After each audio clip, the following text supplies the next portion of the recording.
Blog Talk Radio. Hello, my name is Elder Price, and I would like to share with you the most amazing book. Hello, my name is Elder Grant. It's a book about America a long, long time ago. It has so many awesome parts, you simply won't believe how much this book can change your life. Hello, my name is Elder Green. I would like to share with you this book of Jesus Christ. Hello, my name is Elder Young. Hello, did you know that Jesus lived here in the USA? You can read all about it now. Hello, in this nifty book, it's free. No, you don't have to pay. Hello. Hello, my name is Elder Bundy, and this is Voices from the Dust Radio for Friday, the 6th day of September 2013. We welcome you to our show where we seek to understand the voices now whispering out of the dust. As the tempest is now raging all around us, we explain the hope of salvation that is within us and why the Latter-day Saints are Christians and why you should be too. The message whispering out of the ground of America for more than 183 years now, in fulfillment of ancient prophecies of the Bible from the Holy Land, explains what God has done, what He is now doing, and what He will yet do in order to gather together His elect from the four quarters of the earth. As a hen gathers her chicks beneath her wings before the storm, and why this means that the only salvation remaining for the Gentiles is for them to repent and to become as a little child, and to be baptized, and thus to be identified in the same covenant and to worship at the same altar as Israel. 3 weeks ago, we were in the first week of our broadcast, and then the second week, we briefly touched on the message in the vision of chapter 29 that we've been discussing, and then this week, we have been studying the very important allegory of the tame and the olive tree, the tame and olive trees, the vineyard of the tame and olive trees, which Paul refers to in part in Romans chapter 11, but which the prophet Zenos explains at length in the Book of Mormon, as quoted by the prophet Jacob in the Book of Mormon. So, welcome to Voices from the Dust on this Friday, the 6th day of September 2013. Well, yesterday, discussing the end of the allegory, where all the trees of the vineyard are being pruned, dug about and nourished, each given grass from the others, we briefly touched on how the prophet Lehi, who was the father of Jacob, quotes this allegory that we are studying in the Book of Mormon. Who quotes the allegory, who also teaches his son Joseph, the younger brother of Jacob, that quotes the allegory, that Joseph of old, his namesake, who was sold into Egypt, had prophesied actually about his descendants here in the Americas, the fruit of his loins, as he calls them.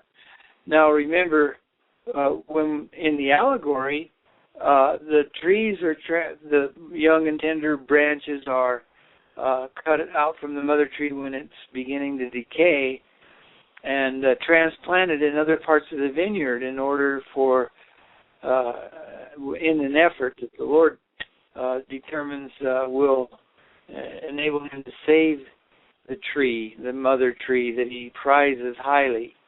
And so he plants these in other parts of the vineyard, and of course he cuts out the old and decaying branches of the tree and grafts in the wild branches, the branches from a wild olive tree. All of this to preserve his vineyard and to keep getting or harvesting, being able to harvest the fruit of the vineyard, which he calls most precious. So remember, though, that he transplanted a total of 4 that he talks about of these young and tender offshoots into various parts of the vineyard, but 3 of them are planted, or at least 2 of them are planted in very poor spots of ground in the vineyard, which is another clue that we maybe will be able to talk about at some point when we find out more. But right now we don't know anymore, but we can speculate that this means very unlikely places of the earth. But the 4th branch he planted in a good spot of land. He said the choice spot of land. But while the branches that were planted in the nethermost parts of the vineyard, as he put it, brought forth good fruit, even though they were in a poor spot of land, the one that he planted in the very good spot of land only brought forth part of it only brought forth good fruit. The other part of it brought forth evil fruit, bad fruit, which he was about to cut out and cast into the fire. But they didn't. Instead, they nourished it and all the vineyard, and then when they came back after a long time, after having nourished all the trees of the vineyard, it was all corrupt, and there wasn't any good fruit. And the bad had overcome the good in this one tree that had been part good and part bad. Well, now, that's an amazing thing that, we could say, well, Joseph early on had this idea of how he would explain this contention between the Lamanites and the Nephites, which we read about in the Book of Mormon, and which provides a great drama for the voices of the dust all the way through. But then he, as we touched on briefly yesterday, talks about this other. He introduces another prophecy that gives us the details of that split and also how it relates to the entire vineyard. I'm even struggling to try to understand this relationship in a comprehensible manner. It's difficult to articulate it actually, because it is rather complex when we try to communicate what is all going on here in the Book of Mormon. And as we mentioned before, that's an extremely difficult thing to do for a man, who's actually kind of tells the world what he's going to do before he does it. And yet this is all coming originally from a boy of 14 years old. It's just incredible to think about it. And the only way people can deny that it is to ignore it and really or fail to appreciate what has actually been done here. Well, so in the Book of Mormon, then Lehi is teaching his sons. He's the father of Jacob, who quotes Venus, and that gives us the allegory, and that we're studying. And then he in this part of the Book of Mormon, in the second Nephi is where we're at. Who Nephi, being another son of Lehi, is teaching all. The father is teaching all his sons, and he teaches Jacob. And this occurs when Jacob is a young boy, and the gospel, he expounds the gospel to him, and it's just amazing. And we'll get to that at some point. But then he turns to his son Joseph, the younger brother of Jacob, and he teaches him that he's a descendant of that Joseph of old, who is his namesake. And that Joseph of old had prophesied about his descendants, the fruit of his loins, as he calls them. Well, it turns out that this is a prophecy that, like peeling back another layer of an onion, reveals even more about the Lord's work, his strange work, his act, as he calls it, his strange act, which he calls his marvelous work and wonder. Yesterday, I actually heard an anti-Mormon talking about this prophecy of Joseph, which he was scorning, and in a scornful way, he mocked Joseph Smith for writing himself into the book of Genesis of the Old Testament, unquote, because this prophecy appears in his version of the Bible called the Joseph Smith translation, which is yet another part of the prophet's work, which we'll have to discuss at some point. But this prophecy of Joseph, who was sold into Egypt, foretells the mission of Joseph Smith Jr., and it does so in a very flattering way to the young prophet, so we can see why his detractors attribute it to his vanity and his hubris. But what they missed is how it fits into the explanation of the Lord's marvelous work and wonder, which the allegory of the olive vineyard lays out before us in such a powerful way. After all, it's one thing to depict the Lord's dealings with the house of Israel and their relationship with the Gentiles as so poetically rendered by Isaiah, with such powerful imagery as the allegory evokes and the words of Isaiah evoke. But then it's quite another to work this into the role of Joseph of old and make yourself his descendant and give yourself a central role in the entire drama. Sure, it seems like it would be vain and self-glorifying, but you're missing the point if that's the only thing you see. How in the world could anybody do this? It's the question, and then do it in this context of encouraging the world to understand the marvelous work and wonder of the Lord, that it was a type and shadow of a thing to come, and that it was inspired of the Lord from the beginning, in order to save Israel. Now, people say, well, yeah, just like they did of Jesus, Well, okay, yeah, he could pull this off by the power of Beelzebub, right, and the power of Satan, that he has a devil. That's why he can do this. That's the same thing they said of Jesus, when they had no explanation of how this man could heal people that were blind from their birth, or give hearing, to restore the hearing of those who were deaf, or cause the lame to walk, or raise even the dead from the grave, and to say that their sins were forgiven them. I mean, they had no excuse. They had to either admit that Jesus was sent from above, or they had to accuse him of doing all these things by the power of the devil. Well, you remember what the Lord said to them, what his response was to them. Their arguments had no grounds. They were shooting themselves in the foot, because, he said, a house divided against itself cannot stand. So why would Satan do all these things, which inspires people, melts their hearts, and turns them to the God of their fathers, when his whole idea is to destroy their faith? Now, we can see the work of Satan in the world.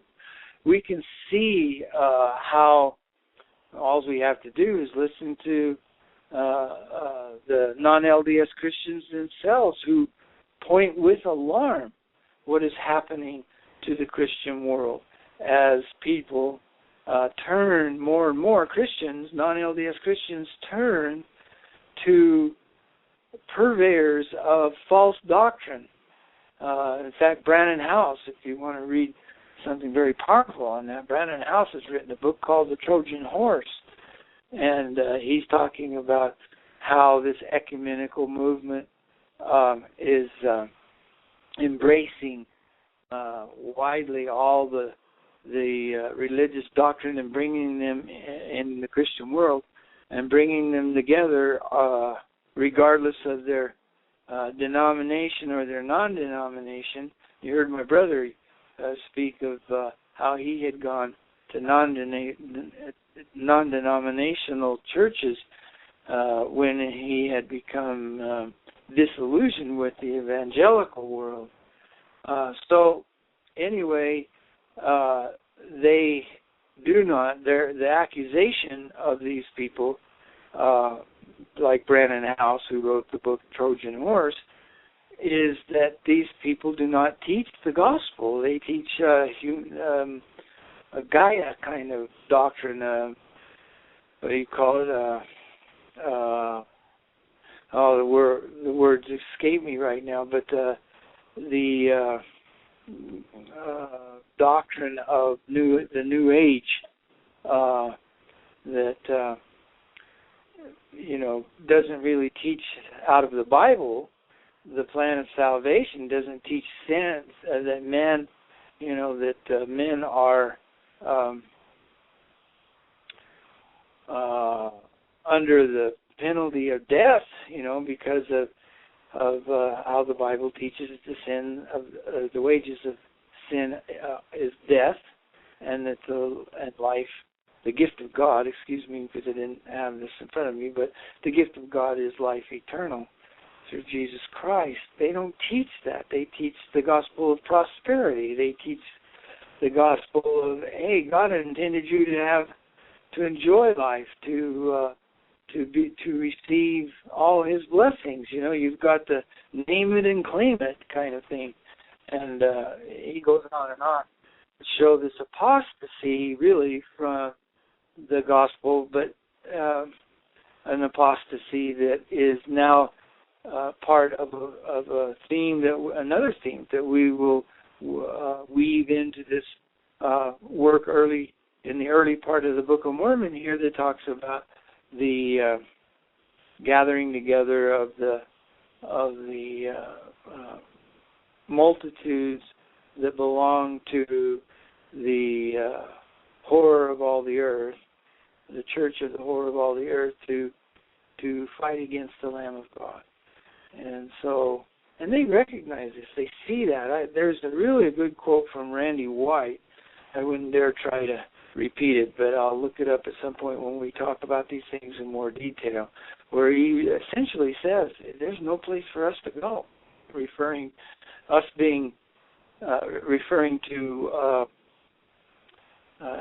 Bible-believing Christians. It's gotten that bad.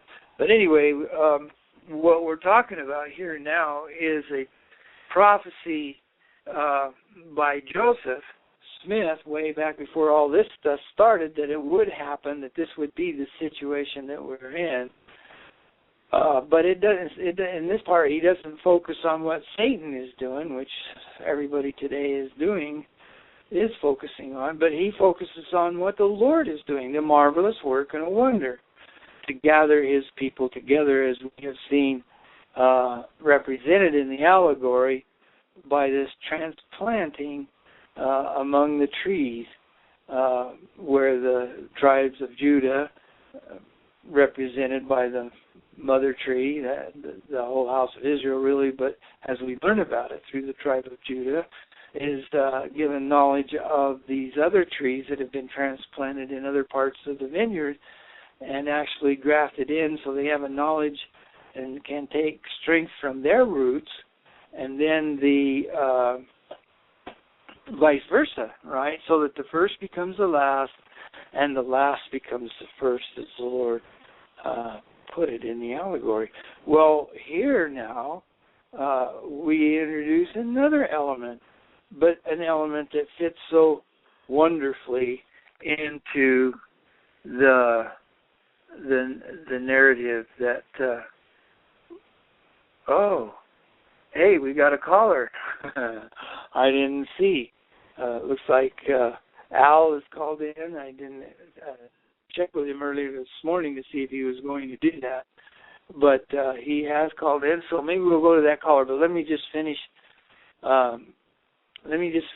The thought that I had here, that this now is taken to another level. This narrative of the Lord's marvelous work is taken to another level, wherein it is compared to what the patriarch Joseph did in Genesis. Remember, the whole house of Israel was very young then, still living with Israel, or Jacob, his name, and he had sent his sons to Egypt to see if they could obtain food because of the great famine that was upon the world, and they were suffering, so they needed, and Egypt, they had heard, had food. Well, it turns out that the reason they had food was because the son that Jacob thought he lost, Joseph, whom his brothers sold into Egypt as a slave, had risen to become second only to the Pharaoh in the kingdom, and interpreting his dreams about the coming famine, had stored food, and the Pharaoh had put him in charge of everything. So now here his brothers come, fearful for their lives that they will get killed in trying to find food, and Joseph is the one they have to deal with, and in order to get food for their family and take it back to their father's house. So this, of course, they don't recognize Joseph, and we read that great story about what he does with them, and then finally reveals himself to them to his great joy and theirs, and they rejoice together, and then they go back and bring their father's whole house to Egypt, and Egypt is given a special, Israel is given a special place in Egypt where they prosper greatly and everything until the day comes when that Pharaoh dies and another one takes his place, and they place the house of Israel in the Hebrews, as they call them, into captivity. And then it's Moses that delivers them out of captivity, whom the Lord raises up, and in great miracles he pulls them out of Egypt and takes them into the promised land. Well, of course, now Joseph Smith, if he made all this up, is going to compare this marvelous work and wonder to that story. But let me go to Al here and see if he has something to tell us this morning. Good morning, Al. Welcome to the program. Good morning. Thanks. Good morning to you. I've been enjoying I wasn't going to call in, but I thought, well, I'll call in just to say hi. But I like what you're teaching here, and it's been really, I'm learning more as you continue to preach. So I appreciate that. Well, I appreciate you calling in and saying that. I slept in this morning till 7:30, 7:20, and I panicked because I hadn't prepared anything, so I'm kind of stumbling around a little bit. But you and I had talked briefly about this yesterday, and then last night I came across a video on YouTube where an anti-Mormon was talking about this, and like I said, in a scornful way. He was scorning the fact that Joseph would write himself in, because this this prophecy given in the Book of Mormon by Lehi is then found in the New Testament that Joseph Smith translated. So it's not only written into the Book of Mormon, but written into the Bible, which it would have been if it was a prophecy of Joseph. So, like I said, this is, when people say that Joseph made this up, that he used, pre-existing books from people who had already written things, like the Tale of the Hebrews, I think, is one of them, and the Spalding manuscript is another. It would be like comparing Handel's Messiah, the music that was written by George Handel in the Messiah, which is so amazing and based on Isaiah and treasured so much today, to a nursery rhyme. I mean, comparing that kind of oratorio to a nursery rhyme. It would be the same as comparing the Book of Mormon to one of these other writings that had come up before Joseph's time, and to think that he took those things and wrote the Book of Mormon. I mean, it's just ludicrous. When you read it, and you read it by the power of God, it's overpowering, and you see that. But when you study it and realize what all Joseph was able to include in it, it's just marvelous. That's why the Lord calls it a marvelous work, I guess. Although he's not referring just to the Book of Mormon, that's just part of it. It's the actual work that is marvelous, that changes the hearts of men, and the ones that erred in spirit, not because they were apostate, but they just didn't know better. They erred in spirit. They come to understanding, as the Lord says. And those who murmured, all right, because of false doctrine and hypocrisy that they could see, when they learn about this, they learn true doctrine. And then, of course, they praise the Lord and sanctify his name, as you and our brother Bob have done, because the conversion that happens when your heart understands. Well, when you're talking about that, I mean, being in those other churches, I realize, because they didn't pray about it. They didn't really read it and pray about it. They just commented on it, and that's how they're, justifying the purpose of not, believing in the Book of Mormon, or, and how they look for reasons to put down the, and that's typical of that type of the churches. They can talk all day long about money. How much can you give me? How much can you, and that's all it's about. It reminds me of the, people competing. In other words, for your donations for for your vote or whatever. That's all it's about.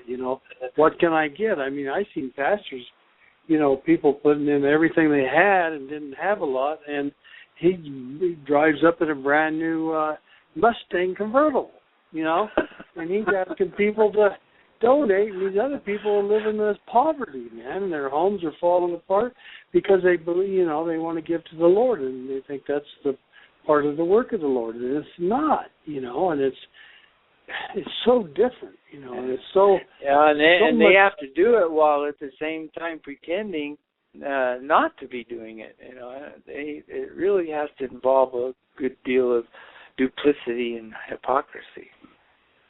Yeah, I feel sorry for the people that, and I was there too. I mean, same thing with the evangelist that got caught for Jimmy Swaggart. Anyway, he got caught, and I was donating at that time in California to his ministry, besides going to church and everything. And then he sent me a tape after all that would happen, and that he had on there, and was brokenhearted and all this other stuff, and would you please donate again? I thought to myself, wait a minute. You're the one that's in sin. You need to back off, regroup, and get your life together before you start asking for money again. And here this guy sends out these little, in those days it wasn't CDs, it was just tapes. And he sent the tape out for you to donate more money. And I thought, ain't this something? So that just tells what, man is like. And God would never do that. There was the Bakers, and then there were several others. The Bakers being most notorious, Jim Baker's wife. That was. She comes on and, okay, well, we're out of time, boy. Yeah, we got 10 seconds left, so I'm going to have to say goodbye, and God bless to everyone. We'll see you Monday. Okay, bye.